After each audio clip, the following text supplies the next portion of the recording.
রাজীব দীক্ষিত ছিলেন একজন ভারতীয় প্রখ্যাত বাগ্মী, সমাজকর্মী এবং স্বদেশী আন্দোলনের অন্যতম পুরোধা ব্যক্তিত্ব।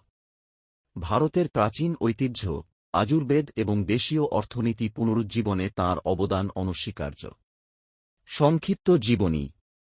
জন্ম ও শিক্ষা। রাজীব দীক্ষিত ৩০ নভেম্বর ১৯৬৭ সালে উত্তরপ্রদেশের আলিগড়ে জন্মগ্রহণ করেন। তিনি আইআইটি কানপুর থেকে টেক ডিগ্রি লাভ করেন এবং পরে ফ্রান্সে গবেষণার কাজ করেন। কর্মজীবন। তিনি council of scientific and industrial research এ বিজ্ঞানী হিসেবে যুক্ত ছিলেন এবং জে আব্দুল কালামের সাথে কাজ করেছেন। তবে দেশের জন্য কাজ করার লক্ষ্যে তিনি পরে সেই পেশা ত্যাগ করেন। মৃত্যু ২০১০ সালের ৩০ নভেম্বর ছত্তিশগড়ের ভিলাইয়ে মাত্র ৪৩ বছর বয়সে তাঁর মৃত্যু হয়। চিকিৎসকদের মতে তাঁর মৃত্যু হৃদরোগে হলেও তাঁর হঠাৎ মৃত্যু নিয়ে আজও অনেক রহস্য ও বিতর্ক রয়ে গেছে। প্রধান কৃতিত্ব ও অবদান।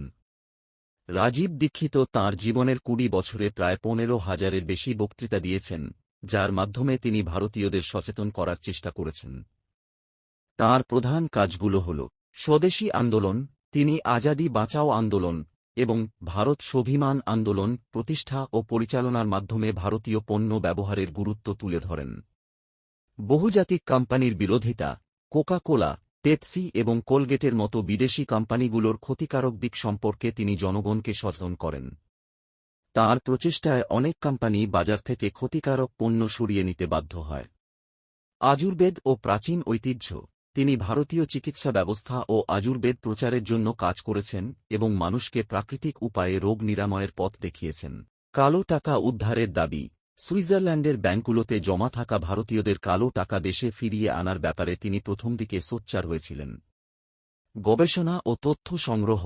তিনি লন্ডনের হাউস অফ কমন্স থেকে ভারতের ইতিহাস সম্পর্কিত প্রায় ৫০,০০০টি নথিপত্র সংগ্রহ করেন, যার মাধ্যমে তিনি ব্রিটিশ আমলের শোষণের ইতিহাস ব্যাখ্যা করেন।